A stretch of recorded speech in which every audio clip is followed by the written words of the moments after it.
Wajah-wajah yang mengerang, meminta tolong, tapi tanpa suara. Lalu dari lubang rawa itu muncul dia. Selamat datang. Kembali lagi bersama Pocita di 5 menit merinding. Tempat di mana kisah-kisah kelam tak hanya diceritakan, tapi dirasakan. Kalau kalian pernah melewati Sungai Sabung yang terletak di ujung Sumatera Selatan, kalian pasti tahu betapa sunyinya rawa-rawa di sana. Bukan sunyi yang biasa, tapi sunyi yang membuat telinga berdenging, seperti bumi sengaja menutup suara supaya sesuatu di bawah sana tidak terbangun. Rawa itu tidak diberi nama oleh warga, tapi mereka menyebutnya tanah yang dilenyapkan, karena setiap tahun selalu ada 1 atau 2 orang yang menghilang dan tidak pernah ditemukan. Sekitar tahun 1983, seorang petugas pemantau kawasan rawa bernama Pak Rusli dikirim ke sana oleh Dinas Kehutanan. Usianya sekitar 30 tahun. Pemikirannya masih kuat, idealis, dan belum mengetahui bahwa hutan tak selalu netral. Ia menumpang perahu kecil bersama 1 orang pemandu bernama Amri. Tujuannya sederhana, memasang patok batas lahan negara. Tapi saat perahu mulai masuk ke jalur sempit Sungai Sabung, bau itu mulai tercium. Bau amis, seperti bau darah basi bercampur bangkai hewan. Pak Rusli dengan kamera kecilnya untuk merekam jurnal berkata, "Hari pertama, kami melewati rawa kecil, tapi airnya hitam dan bergerak sendiri. Sumpah, aku tadi lihat sesuatu di bawah air, seperti tangan dengan penuh bulu." Malam pertama mereka mendirikan kemah di tepi rawa. Pak Amri, si pemandu lokal, memasang kendi air, membakar kayu, lalu menancapkan sebuah pisau kecil di tanah. Pak Rusli bertanya, "Untuk apa ini, Pak?" Pak Amri menjawab dengan suara tegas dan berat, "Kalau nanti malam kamu dengar suara langkah, jangan keluar. Kalau ada yang memanggil namamu dari arah rawa, tutup telinga. Dan kalau kau dengar suara seperti tertawa babi, jangan pernah jawab. Karena kalau kau jawab, besok pagi cuma bajumu yang akan tersisa." Pak Rusli tertawa kecil waktu itu, menganggap semua itu hanyalah sebuah cerita kampung. Tapi malam harinya, Pak Rusli mendengar suara bisikan yang memanggil-manggil namanya. Dengan penuh penasaran, Pak Rusli membuka tenda. Tapi rawa itu kosong, tidak ada siapa-siapa. Hingga ia melihat sesuatu berjongkok di tengah lumpur. Tinggi, kurus, bertubuh manusia, rambut panjang, dan bau busuk yang menggantung dari punggungnya. Tapi wajahnya adalah moncong celeng yang memanjang, merah penuh lumpur, dan mata hitamnya menatap langsung ke arah Pak Rusli. Pak Rusli tak bisa bergerak, tubuhnya lumpuh. Dia hanya bisa menatap makhluk itu. Dan saat makhluk itu mulai melangkah perlahan, kakinya mencakar-cakar lumpur seperti binatang. Tangan panjangnya menjuntai sampai tanah. Lalu sesuatu menarik Pak Rusli. Pak Amri muncul entah dari mana dan membanting sebotol minyak tanah ke arah makhluk itu. Lalu ia menyalakan api. Makhluk itu tidak lari, tapi menghilang di telan lumpur, seperti masuk ke dalam bumi. Disusul dengan air rawa yang mulai naik seperti marah. Dan malam itu, Pak Amri hanya mengatakan satu hal. Itu adalah penunggu Sungai Sabung. Dahulu, dia juga manusia. Tapi karena darah dan tumbal, ia jadi makhluk antara. Dan di setiap tahun, dia membutuhkan pengganti. Dan hari ini, kau hampir menjadi penggantinya. Setelah kejadian malam itu, Pak Rusli berhasil keluar dari Sungai Sabung. Tapi tubuhnya terasa panas, seperti ada sesuatu yang terbakar dari dalam. Setiap kali ia tidur, ia selalu bermimpi. Seseorang memanggil-manggil namanya dari balik lumpur. Lalu muncul lengan panjang berbulu, menariknya ke dalam rawa. Tapi sebelum tenggelam, ia selalu terbangun dengan teriakan, "Kembali ke rawa, tapi sendirian." Pak Rusli akhirnya memutuskan kembali ke Sungai Sabung. Ia ingin membuktikan, atau mungkin menyelesaikan sesuatu yang belum selesai. Karena sejak malam itu, ia merasa ada yang mengikutinya sampai ke kota. Setiap malam di balik jendela kamarnya, muncul embun dan bau darah. Di tengah rawa, dia menemukan sebuah gubuk tua. Gubuk itu setengah tenggelam, ditutupi lumut dan akar. Di dalamnya gelap, tapi dindingnya penuh dengan coretan. Bukan tulisan, tapi lukisan seperti digores menggunakan kuku dan darah kering. Lukisan pertama adalah wajah manusia yang berteriak histeris. Lukisan kedua, anak kecil digendong oleh makhluk bertelinga kucing.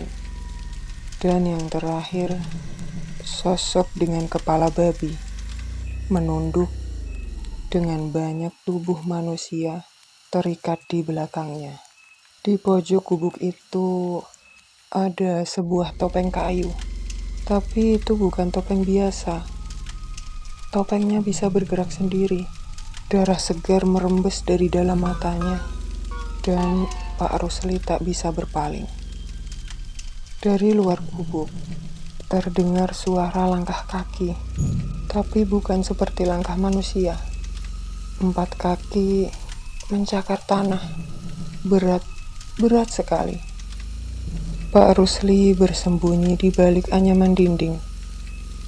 Nafasnya tercekat, dan lalu sesuatu masuk ke dalam gubuk itu. Bayangan besar melintas, berdiri setinggi langit, lengannya panjang, rambutnya basah menggantung, dan wajahnya adalah moncong babi. Makhluk itu berdiri di depan dinding lukisan dan mulai mengendus. Pak Rusli nyaris muntah, tapi ia menahan nafas. Hingga akhirnya makhluk itu berhenti. Ia menyentuh lukisan terakhir dan mengeram. Makhluk itu lalu mengucapkan satu kata, "Soleh." Itu adalah nama anak Pak Rusli. Pak Rusli berhasil kabur, atau setidaknya begitu yang ia kira. Tapi malam itu, saat ia pulang ke rumah, anaknya tidak ditemukan. Semua pintu dan jendela terkunci, tapi di lantai ada bekas telapak kaki besar, berlumpur, bercakar. Dan di atas kasur anaknya tersisa topeng kayu itu dengan goresan baru di matanya, 2 garis seperti tangisan darah.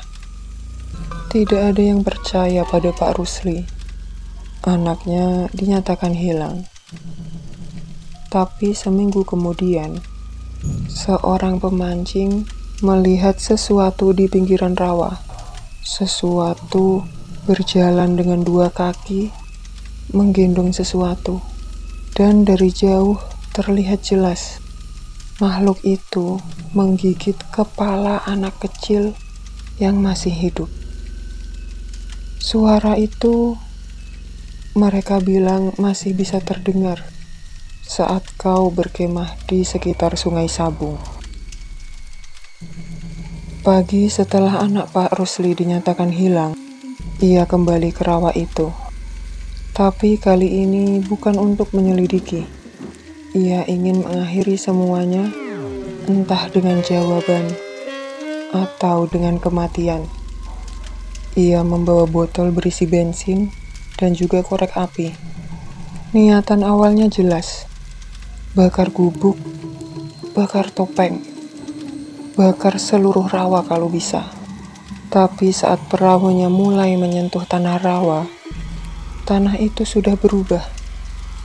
Tidak lagi diam dan sepi, tapi seperti bernafas. Lumpur itu naik turun seperti dada yang mengembang dan mengempis. Dan Pak Rusli melihat di atas tanah itu banyak sekali kepala.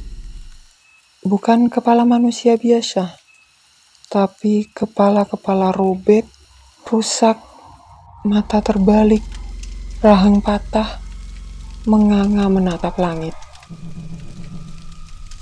Di tengah rawa, di tempat yang dulunya berdiri sebuah gubuk tua, kini hanya ada sebuah lubang besar, seperti kuburan massal.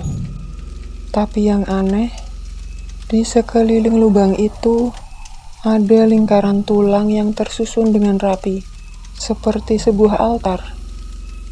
Dan di ujung lubang itu, topeng kayu yang dulu ia temukan, kini terpaku di tanah seperti sebuah nisan. Pak Rusli nyaris mundur, tapi sebuah suara dari dalam rawa memanggil, "Bapak, aku dingin." Ya, itu suara Soleh, anak Pak Rusli. Tapi terlalu dalam, terlalu jauh, terlalu... Bukan Soleh. Pak Rusli menunduk, dan dari dalam lubang itu, sesuatu naik. Bukan berdiri, tapi merayap. Pelan, tangannya panjang, hitam, dengan kulit mengelupas seperti daging busuk. Tapi wajahnya, wajah Soleh yang tertutup dengan kulit kepala babi. Aku sudah bukan Soleh. Dia sudah mengubahku. Makhluk itu menjulurkan tangan, dan di punggungnya terlihat wajah-wajah lain menempel. Seperti kulitnya adalah hasil tambalan dari semua korban-korbannya. Wajah-wajah yang mengerang, meminta tolong, tapi tanpa suara. Lalu dari lubang rawa itu muncul dia. Dia yang asli, penunggu rawa, si kepala celeng. Tingginya lebih dari 2 meter. Tanduknya patah sebelah, mulutnya seperti disobek, dan lidahnya menjulur ke tanah. Di dadanya ada bekas simbol yang terbakar, sebuah tulisan kuno yang berarti satu hal. Aku tidak mati, aku dibangkitkan. Pak Amri, seorang pemandu yang dulu pernah menyelamatkan Pak Rusli, pernah berkata, dulu rawa ini adalah sebuah tempat ritual. Seorang dukun hitam menyembelih anak pertamanya dan menyatukannya dengan roh babi, makhluk hutan yang dilindungi, dengan tujuan agar dia bisa hidup selamanya. Tapi ia tak tahu Roh yang ia panggil sangat kelaparan, dan sekarang tubuhnya jadi penjara dari puluhan roh yang haus akan darah. Pak Rusli menyalakan bensin, tapi hujan turun seketika. Api padam. Makhluk itu lalu melompat. Suara tubuh besar menghantam ke tanah. Dan saat Pak Rusli ingin lari, dia malah terpeleset. Makhluk itu lalu merangkak cepat ke arah Pak Rusli, menjerit, menyeringai, lalu berhenti. Dia tidak menyerang, tapi menyerahkan topeng itu kepada Pak Rusli dan berbisik, "Kini giliranmu." Pak Rusli ditemukan seminggu kemudian, sendirian, berdiri di atas lumpur. Tubuhnya penuh dengan goresan simbol. Di tangannya memegang sebuah topeng kayu, dan senyuman kecil muncul dari bibirnya. Ia tidak pernah berbicara lagi, tapi di dinding kamarnya, ia mulai melukis dengan darah. Dan lukisan terakhirnya, wajah celeng yang menatap keluar, seolah sedang menunggu mangsa berikutnya. Butimah, seorang janda tua, menyaksikan sendiri perubahan cucunya. Raffi, anak itu ceria. Ia suka sekali bermain di pinggiran sungai.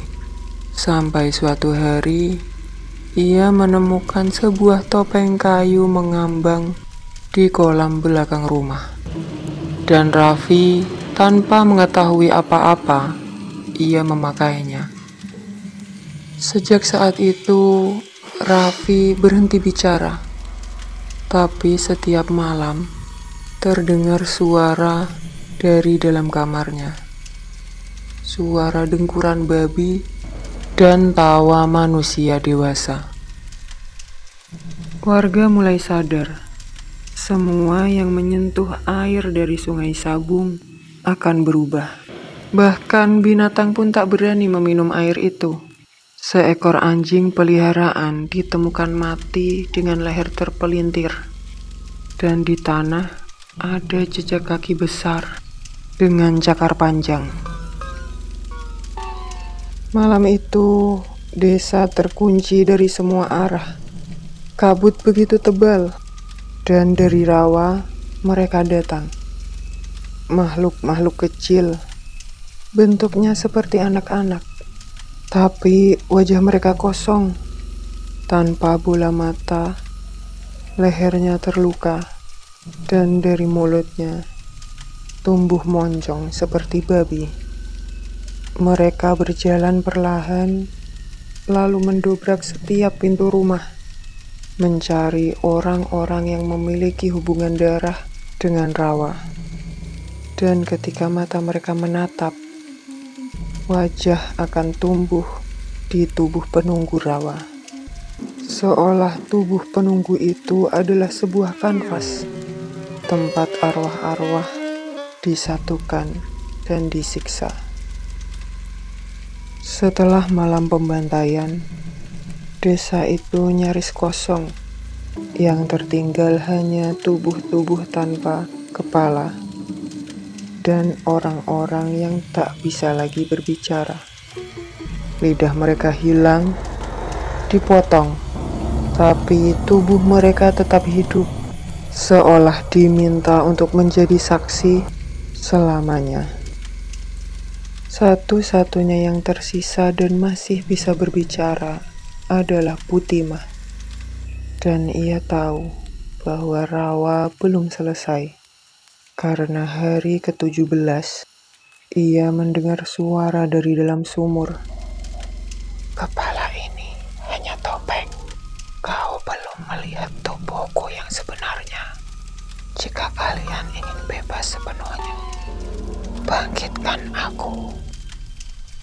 Butimah tahu itu hanyalah sebuah jebakan, tapi juga satu-satunya cara untuk mengakhiri semuanya.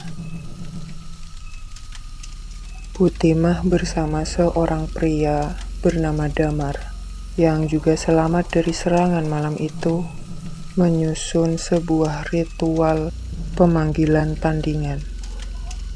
Bukan untuk membangkitkan makhluk itu, tapi untuk memaksanya muncul sepenuhnya. Karena selama ini yang menghantui desa hanyalah sebuah fragmen, topeng, bayangan, cakaran. Tapi tubuh utamanya masih tertanam jauh di dalam rawa-rawa. Tengah malam, saat bulan mati menggantung seperti mata yang memejam, mereka memulai ritual. Mereka menancapkan 4 kepala kambing ke 4 penjuru lubang rawa, membakar rambut dari korban-korban sebelumnya, dan membacakan mantra terlarang yang diukir dalam gubuk berdarah. Wahai roh dari darah dan tanah tenggelam, muncullah tanpa wajah palsumu, muncullah dengan wujud yang sebenarnya. Rawa mendidih, tanah terbuka, dan makhluk itu keluar. Bukan lagi tubuh berkepala babi, bukan lagi monster yang muncul. Itu adalah tubuh setinggi 4 meter, kulitnya hitam seperti hangus, tapi terus menyemburkan darah dari setiap pori-porinya. Di dada makhluk itu ada jendela daging, dan di dalamnya ratusan wajah manusia menjerit. Mereka yang terkurung dalam tubuh itu, wajah yang terbakar, wajah yang terus menggigit dan menangis, tapi tidak bisa mati. Dan di kepala makhluk itu ada banyak topeng celeng yang menempel, berputar, hidup, tertawa bersama. Damar lalu melemparkan api terakhir. Tapi tubuh itu tidak terbakar. Ia justru tertawa, dan dari dalam dada terbuka keluar lidah panjang seperti belalai yang menjerat Damar, lalu menariknya ke dalam tubuhnya. Damar menjadi wajah ke-101 dalam dada makhluk itu. Putimah hanya bisa menatap, tapi sebelum tubuh itu menariknya juga, dia menancapkan belati ke perutnya sendiri. Darahnya tumpah, dan tubuh raksasa itu terhenti. Ia menjerit, jeritan yang mengguncang rawa, jeritan yang membuat pohon-pohon tumbang, dan seluruh wajah di dadanya meledak. Tubuh itu runtuh, masuk kembali ke rawa. Tanah menutup dengan rapat, dan sejak malam itu tidak ada yang pernah melihat sosok berkepala celeng lagi. Bersama saya Pochita, sampai jumpa di episode mencekam selanjutnya di 5 menit merinding. Jangan lupa subscribe, like, and share. Dan jika kalian memiliki cerita mencekam yang ingin kalian bagikan, kalian bisa langsung hubungi alamat email yang tertera. Terima kasih, selamat malam, selamat beristirahat.